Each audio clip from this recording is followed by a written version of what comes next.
Hello students, today we will discuss about inadequacies of classical mechanics, and one of them is that classical mechanics or classical theories could not explain the black body spectrum. We have seen that a black body is a body which emits radiation depending upon the temperature of the body.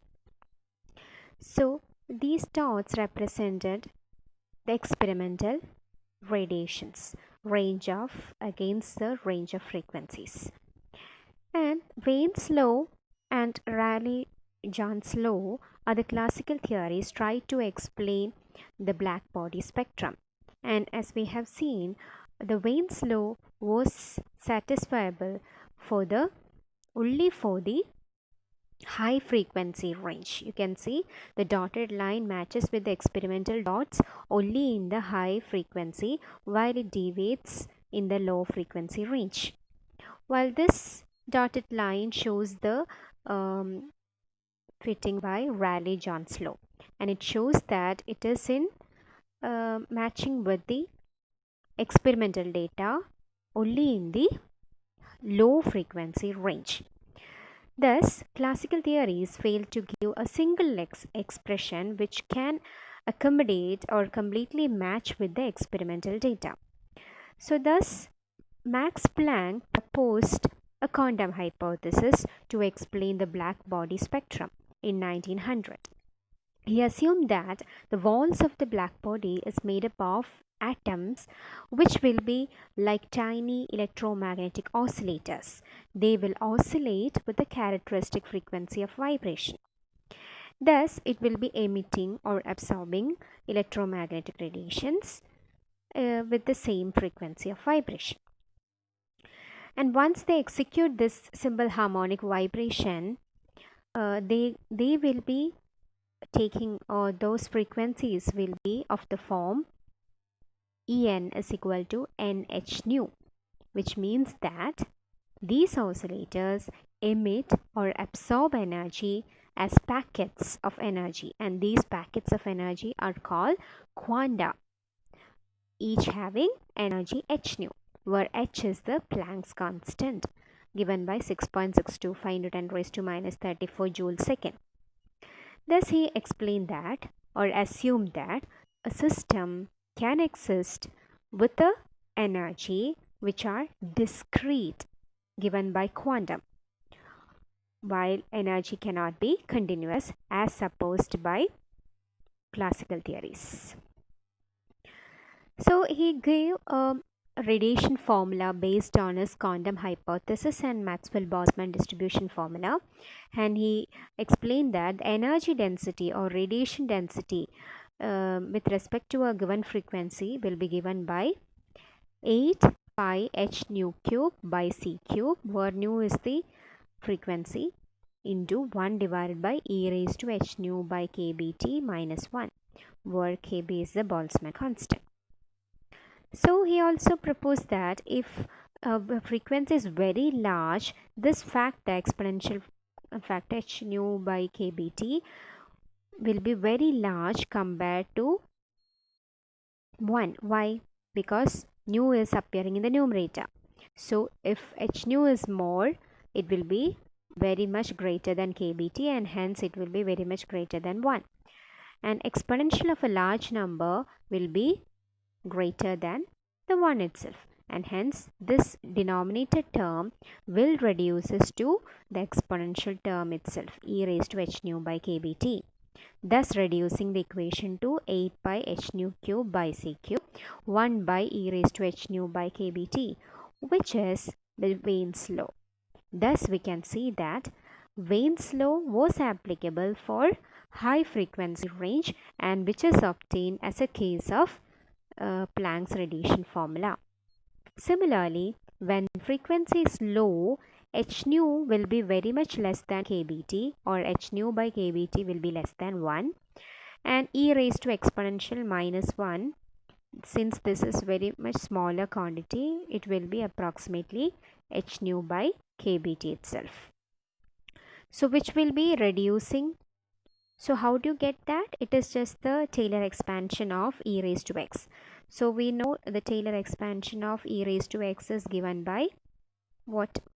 X 1 plus x square by 2 factorial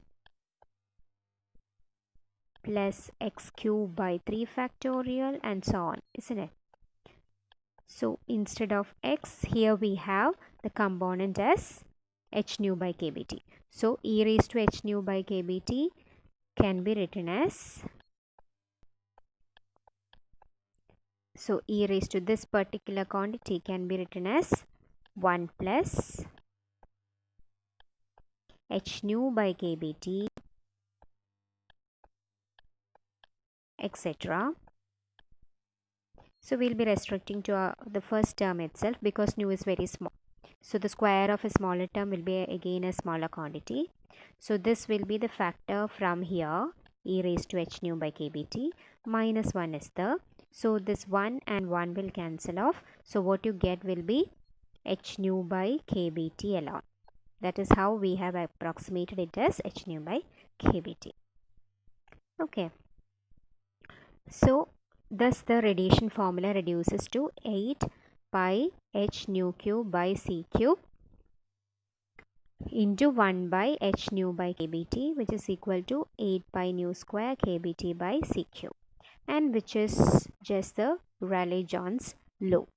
So radiation density per frequency as given by Planck's radiation formula reduces to Rayleigh-Jeans law during small frequency. So you can see that the Planck's formula readily matches with the experimental data. The blue line shows the Planck's law, which is exactly fitted with the experimental data, while the pink line shows the Wien's law, which is applicable, which is all fitting very well only in the high frequency range, while this yellowish color line shows Rayleigh-Jeans law, and it is applicable only for a very small frequency. So the quantum hypothesis put forward by Planck is that energy will be in quantum or discrete form. It cannot be continuous. Another inadequacy of classical mechanics is that classical theories could not explain photoelectric effect. So what is a photoelectric effect? So when light rays falls on a metal surface, electrons are emitted, and the phenomena of emission of these electrons from metal surfaces by incidence of light is called photoelectric effect. It was discovered by Heinrich Hertz. And to study the photoelectric effect, Hallwag designed an arrangement consisting of two zinc plates taken inside a quartz bulb, and about which charge is given, potential is given, so that one zinc plate will be cathode, that is negatively charged, and other zinc plate will be positively charged, which act as anode. So when light falls on the cathode, electrons are emitted, and that will reach to the anode, and it will flow across the wire connection, external wire, thus showing a current direction or current flow in the galvanometer. So let us see what are the observations made from the photoelectric effect. And here you can see that, let us watch the simulation. So when the intensity is increased, intensity of the bulb, you can see the photoelectrons are emitted onto the anode. And if the intensity is very high, the velocity of, you can see that if intensity is very bright, then you'll get more number. If it is a dim light, there is no photoelectron at all. Okay. So that is evident from here. If the intensity is more number of photoelectrons are obtained. So that is a first inference from the photoelectric experiment, that is for a given frequency, that is for a given light or wavelength of light, the number of photoelectrons will be proportional to the intensity. If it is brighter, more electrons will be obtained. If it is dim, then less number of electrons. Then further on, you can see that if you give the intensity, if you give a particular intensity and adjust the voltage that is given across the electrodes, you can see that at a particular voltage such that we are going to give, this is a positive one, and here we are going to reduce the positivity of this anode, that is a negative voltage is applied here. So what will happen? The positivity will decrease, and once the electron reaches up here, a negative charge is felt, and that will reduce, that will have a repelling effect on the electron. So electron will not reach the anode. So that is what is going to be done. So as we decrease the potential given to the anode, a negative voltage, at a particular voltage, the electrons will be repelled, and it will not be reaching, no flow of current will be observed. Why? Because of the potential, negative potential given here. So that potential can be taken as the stopping potential. Okay, the potential V is given by the energy divided by charge. Okay, so that is the next point we need to mention here.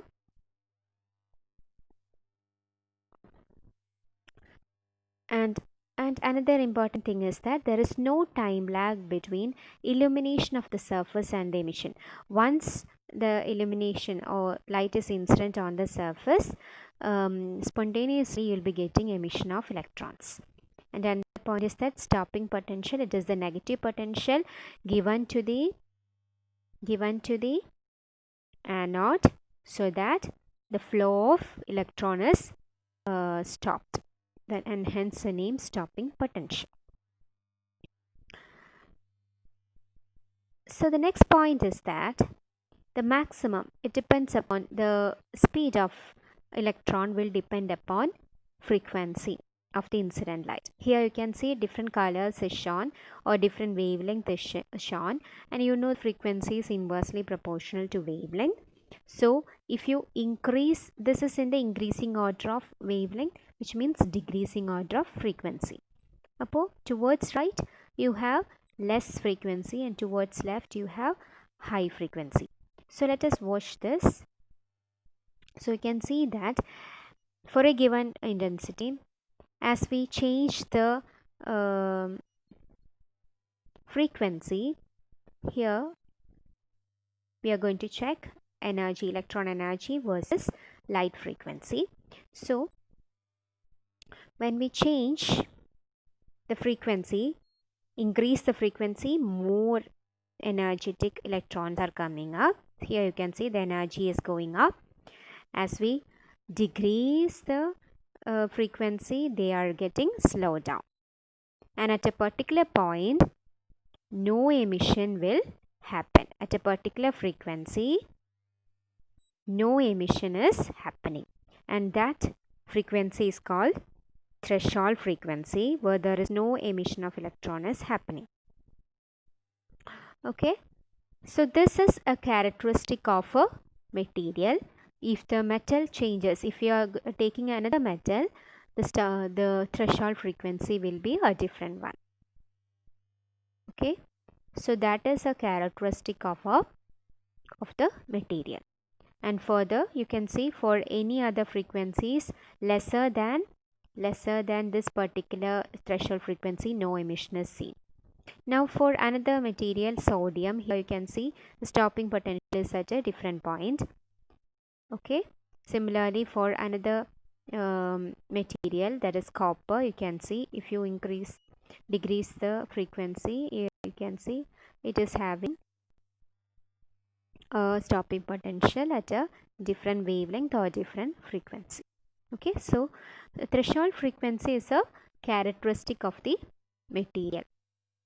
Okay, so these are the points to be noted for a given particular color or particular frequency of light, the number of photoelectrons emitted will depend upon the intensity or brightness of the light source. And there is no time lag between incidence of light and the emission of the photoelectron. And you can find out a stopping potential, and the maximum kinetic energy of the photoelectron is proportional to the frequency. And for a given surface with a frequency, there is a threshold frequency below which no emission of photoelectrons will have. Intensity എത്ര തന്നെ ആയാലും, if the frequency is not greater than threshold frequency, then no emission is seen. Okay. And last point is that the maximum kinetic energy of photoelectron is independent of intensity. It depends only on the frequency. So all these observations cannot be explained using any of the classical theory. Any of the classical theory could not explain why such a intensity dependence, then frequency dependence, and why there is a spontaneous emission. All these cannot be explained using classical mechanics. And it was Albert Einstein who gave a proper explanation for this photoelectric effect based on Max Planck's quantum hypothesis. Okay, so that was a great confirmation or evidence for the quantum hypothesis put forward by Max Planck. And Albert Einstein extended his concept to the case of light, and he proposed that light is not only emitted or absorbed in quanta. That was what proposed by Maxwell. It not only emitted or absorbed in quanta but also spreads out as quantum. Okay, so each quantum or photon can transfer its energy to a single, here it should be a single electron.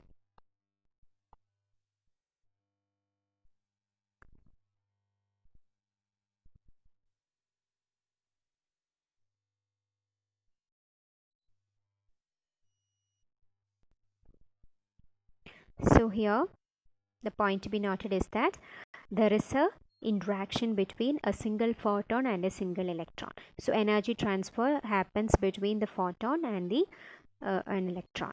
So you can consider it as a collision between an emission of electron is due to a collision with the photon. So and hence a law of conservation of energy has to be satisfied because it is a collision involved. And he proposed that the incident energy will be utilized for removing the electron. Some energy will be required to remove the electron, and remaining energy will be given as kinetic energy for the electron. And he proposed used quantum hypothesis given by Max Planck as energy is given by h nu. So incident energy is given by h nu, and energy required to remove an electron is given by h nu 0, where nu 0 is the threshold frequency, that is the energy required to remove the electron, or frequency corresponding to the energy required to remove an electron, plus kinetic energy expression is given by half mv square. Okay, so h nu 0 is termed as work function, which is the energy required to remove an electron from a metal surface on incidence of a light, and it is given by h nu 0. So if you plot h nu 0, you can make it to the left hand side, and then it become kinetic energy is equal to h into nu minus nu 0. So here you can see it is satisfying a linear relationship. So beyond beyond nu 0, here you can make use of nu 0 in accordance with the equation. So beyond nu 0, this particular point, can see that the kinetic energy increases linearly, and the slope is given by h. Okay, and the explanation of Einstein was experimentally verified by R.A. Millikan, and he also got the same results. So let us see how Einstein has explained the photoelectric effect. So the main point to be considered is that the emission of electron is due to the collision with a photon. So that is the point emphasis by Einstein, it is a collision between electron and the photon that leads to the emission of electron from the metal surface.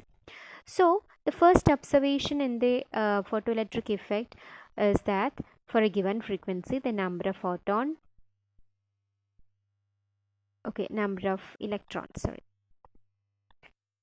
electrons must be proportional to the photoelectrons emitted is given by, depends upon the intensity. Okay, you can call it as photoelectrons, not photons. So how does he explain it?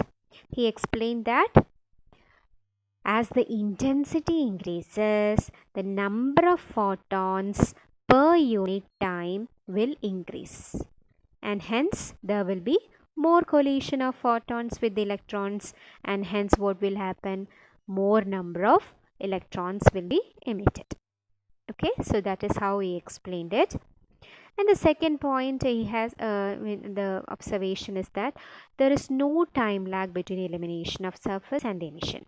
And Einstein explained that the collision between electron and the photon is an elastic collision.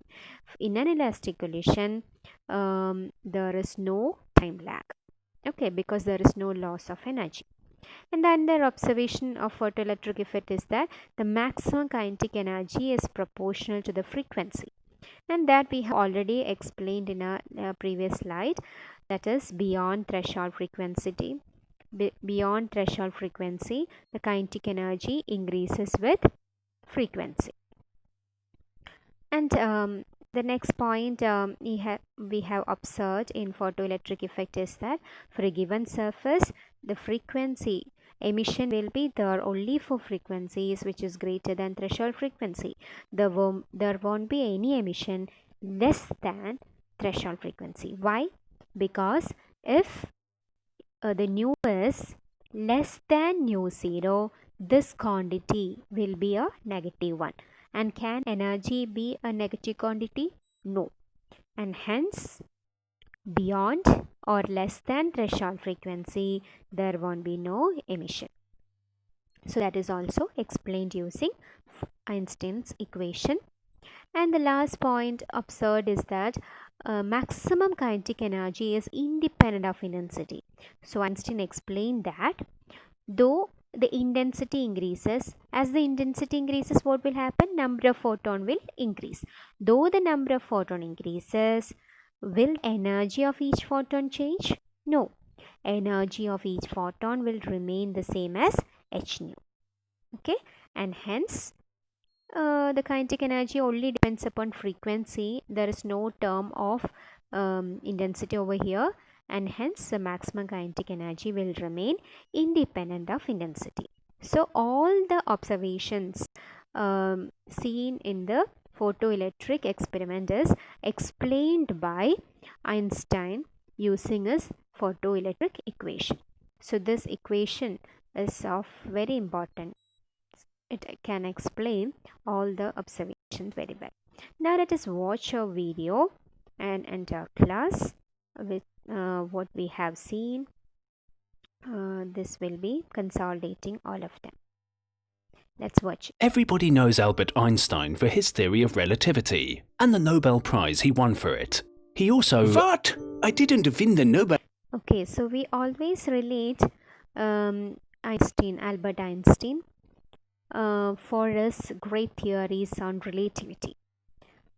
But more than that, but instead of getting a Nobel Prize for that, he gained Nobel Prize in photoelectric effect. Prize for relativity. I won it for explaining the photoelectric effect. Right, of course, sorry.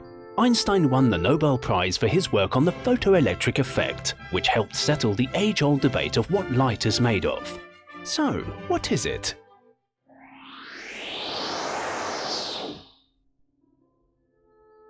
Okay, let's rewind a little.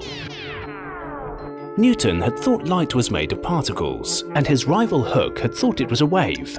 And when technology advanced enough, some experiments proved Hooke was right. That proof, and Maxwell's equations describing light's behavior as a wave, made the debate die down, until the photoelectric effect was discovered.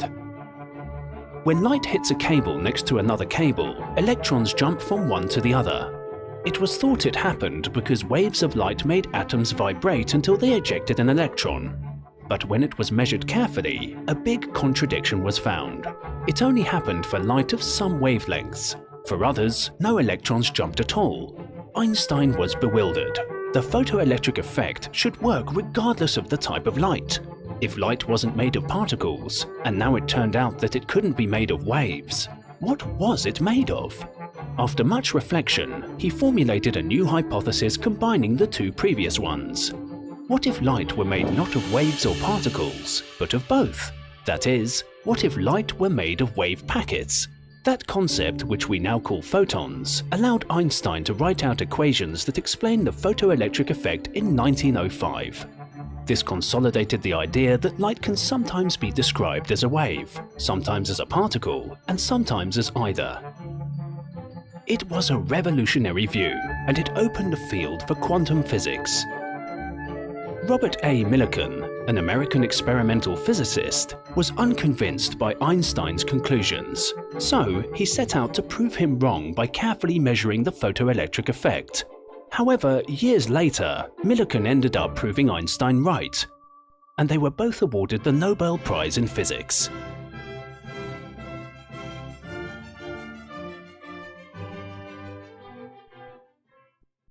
So thank you, students. So that was our class on photoelectric effect and blackbody spectrum. Thank you.